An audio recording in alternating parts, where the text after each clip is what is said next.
오늘 아침 뉴스 연구소.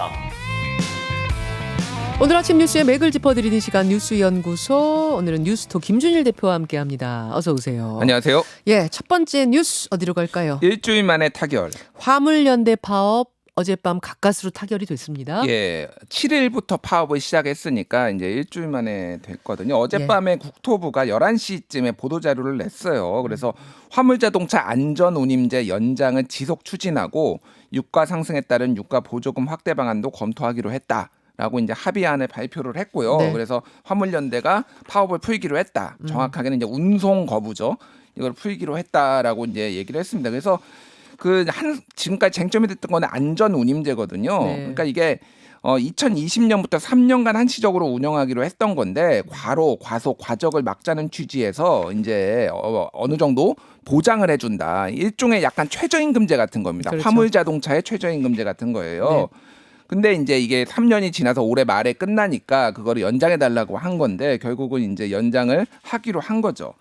그래서 지금 이제 공은 국회로 넘어갔습니다. 국회로 넘어갔는데 민주당이나 정의당 쪽은 이제 화물연대가 주장하는 바를 거의 이제 전폭적으로 수용한다는 입장이고, 국민의힘 같은 경우에는 2020년에도 그때도 이거를 이제 제도화하는 것에 반대를 해서 일몰제로 만든 게 국민의힘이었거든요. 그렇죠. 그러니까 이게 지금 국회에서 어떻게 논의가 될지 봐야 되고, 그게 또 불씨로 남아 있다. 그러니까 봉합 정도 됐다 이렇게 봐야 되는 거네요. 그렇죠. 그렇죠. 예. 그래서 이제 이렇게 정부가 좀 이렇게 합의를 적극적으로 하게 된 계기는 지금 그 산업계의 어떤 피해가 지금 굉장히 많이 커졌어요. 거의 뭐 1조 5천억 원 이상, 네. 2조 원 가까이 된다 이런 얘기가 있었고, 특히 이제 나프타 분해 설비 같은 경우에는 만약에 파업을 멈추지 않으면 오늘 뭐 이게 가동이 멈추고 그러면은 이게 원재료기 때문에 석유화학 업계 전체가 멈추게 된다, 이런 예. 경고가 나온 상황이었어요. 그래서 정부가 피해를 줄이기 위해서 이렇게 좀 고육지책으로 이제 파업을, 그러니까 협상을 한 건데, 사실은 이제 정부의 태도에 대해서 이제 비판을 안 할 수가 없습니다. 지난 7일에 이거를 이제 파업을 했거든요. 그렇죠. 그러면서 협상을 하자, 대화를 하자 그랬는데, 그때는 이제 불법 행위를 엄단하겠다라는 이런 경고가 나오고, 뭐 윤석열 대통령도 법대로 하겠다 이런 얘기만 나왔어요. 그리고 그때 국토부는 이거는 국회 소관이다라고 하고 대화에 나서지 않았습니다. 네. 그리고 10일째 파업 4일째죠. 10일에서야 화물연대 첫 협상에 나섰습니다. 그래서 그 와중에서도 계속 이게 파업, 그러니까 협상 주체가 누구네 아니네 이런 거 가지고 시간을 많이 허송세월을 했어요.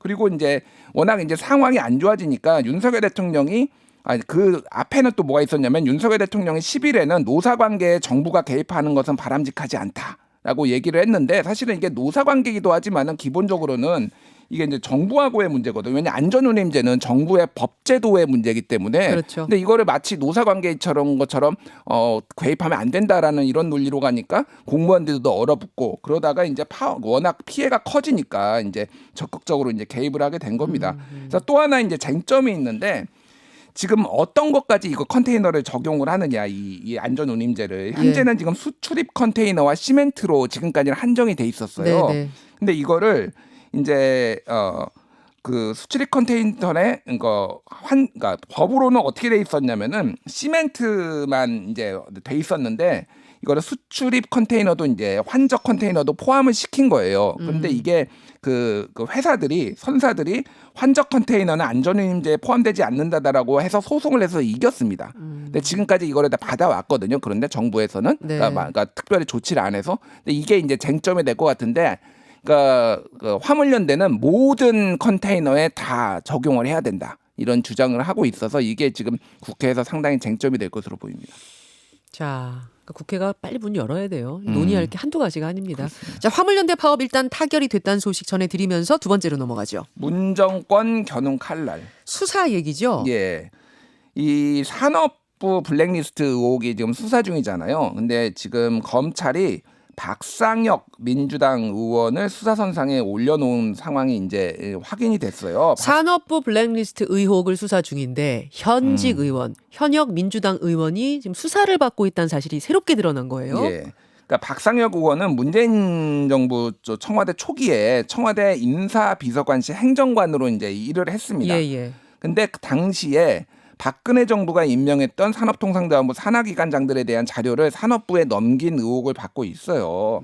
근데 이제 뭐 행정관이라는 직책이 뭐 높은 직책이긴 하지만은 요직은 아니잖아요. 청와대 내에서. 그러니까 사실은 박상혁 의원을 수사를 한다라는 거는 그 윗선에 인사비서관, 수석, 인사수석이라든지 아니면 더 윗선으로 지금 문재인 정부 청와대 고위 요직들로 수사가 확대될 것이다라고 이제 예측을 할 수가 있는 거죠. 그러니까 이미 백운규 전 산자부 장관 같은 경우에는 오늘 구속 심사 있지 않습니까? 예. 이제 구속을 시키느냐 마느냐, 블랙리스트 만들어가지고 사람 꽂았느냐 안 꽂았느냐, 뭐 이거로 논의가 되고 있는 수사가 되고 있는 와중인데 거기에 청와대 이야기까지 맞물려서 돌아가고 있다 이런 얘기네요. 그러니까 이런 거죠. 청와대 인사수석실에서 박근혜 정부가 임명한 공공기관 산자부 산하의 공공기관장 명단을 넘겼어요. 누구 날리고 예. 누구 넣어라 뭐 이렇게 한 게 아니냐라고 지금 검찰은 의심하고 있는 거죠. 뭐 날리고까지 적혀 있는지는 모르겠으나 이런 사람들이 임기가 얼마 남았다 이런 명단을 넘긴 거는 이제 확실하고요. 근데 이제 백운규 장관이 2018년 5월까지 13개 기관장의 사퇴를 종용해라라고 부하 직원들한테 지시한 혐의를 받고 있는 거예요. 네. 그러니까 이거는 이제 직접 실행에 옮긴 거죠. 그래서 지금 구속이 된 상황입니다. 그러니까 이게 지금 어디까지 올라갈지 이제 상황을 봐야 되는 거고 방금 말씀하셨다시피 오전 10시 30분부터 네. 직권남용 권리행사 방해 혐의로 백운규 전 장관이 영장 실질 심사가 이제 진행이 되는데 오늘 오후 밤늦게 늦으면 밤늦게쯤에 이제 네. 구속될지 여부가 나올 것 예, 같아요. 아직 구속이 된 게 아니고 예, 예. 이제 구속영장 실질 심사가 있습니다. 예. 그렇죠. 이런 상황에서 여가부 장차관, 그러니까 문재인 정부의 여가부 장관 차관도 수사 대상이라는 소식이 있네요. 예. 지금 정영애 전 여가부 장관 그리고 김경선 전 여가부 차관이 지금 검찰에 지금 피의자 신분으로 조사를 받았습니다. 이게 뭐냐면 공직선거법 위반 혐의인데요. 이게 하태경 의원이 처음 이제 그 의혹을 제기를 한 거예요. 지난해 10월에 국회에서 기자회견을 열었는데, 기억나요. 예, 2021년 7월에 여가부 차관이 회의를 열어가지고 정책 공약 개발을 지시를 했고 이 공약이 민주당 쪽에 넘겨졌다라는 거예요. 그러니까 대선 공약을 여가부가 대신 만들어준 거 아니냐 지금 이런 의혹인 거죠. 그렇죠. 어쨌든 여가부에서는 공약들을 다 수집을 한 거는 맞고요. 그래서 거기까지 확인이 됐고 이제 민주당 정책연구위원이 그거를 요청을 했다라는 겁니다. 그렇게 되면은 이거는 지금 그 여가부도 수사 대상이 될 수밖에 없고 민주당도 수사 대상이 될 수밖에 없어요. 그래서 지난해 11월에 이미 그 검찰은 여의도 국회의원회관에 그 민주당 정책연구실에 압수수색을 했어요 이미. 네네. 근데 이제 수사가 민주당 쪽으로 확대될 가능성이 있는 거죠. 그래서 지금 전체적으로 보면은 전 정권에 대한 문재인 정부에 대한 수사가 검찰의 수사가 지금 본격화되고 있다라는 거고 이게 이제 올해 그러니까 4개월 지난번에 검수완박 법안이 통과가 되면서 네. 4개월로 검찰에 직접 수사를 좀 제한을 했잖아요. 예. 그러니까 4달 안에 이거를 다 끝내야 되니까 지금 앞으로 한 2-3달 안에 굉장히 많은 수사가 진행될 수밖에 없다 이렇게 봐야 될 것 같아요. 그 여가부 장차관의 입장은 민주당 대선 공약 개발한 게 아니라 그냥 여가부 차원에서 장기 정책을 검토하는 회의였다. 이렇게 지금 입장을 취하고 있더라고요. 예. 어쨌든 수사가 이렇게 진행 중이라는 거 전해드리면서 여기에 하나 좀 더 해서 이제 말씀을 드리면은 예. 이제 어쨌든 전임 정부에서 임명한 사람을 내보내는 거는 이제 불법이 된 게 확실하잖아요. 그렇죠. 환경부 사례를 봐도. 그러니까 지금 국민의힘 지금 윤석열 정부가 골머리를 앓고 있어요. 그러니까 이거에 대해서 네. 지금 언론들이 나서 가지고 대신 뭔가 해결을 해주는 이런 얘기들이 나오고 있습니다. 조선일보가 지난주에 문정부 기관장 69% 임기 1년 넘게 남았다 이런 제목의 기사를 뽑았어요. 네. 그리고 한상혁 방통위원장, 전현희 국민권익위원장 이런 분들이 오래 남았는데 문제가 있다. 이게 왜 전 정부에 임명한 사람들이 현 정부의 정책 기조하고 안 맞는 사람이 왜 자리를 차지하고 있느냐라고 해가지고 실명을 거론하면서 쫙 써놨고요. 그 밑에는 뭐 이제 각종 이제 해석들이 나오는 거죠. 그래서 임기를 2년이나 3년이 아니라 2년 이내로 바꿔야 된다. 그래서 정권 바뀌면 다 물러나게 해야 된다. 뭐 이런 얘기까지 이제 차라리. 관계자 말로 뭐 이렇게 나오고요. 권성동 원내대표가 다른 거에서 인터뷰를 했는데 이건 자진 사퇴하면 모렴치다. 이런 얘기까지 해가지고 언론 노조에서 누가 모렴치냐라고 하면서 반발을 하고 뭐 이런 상황입니다.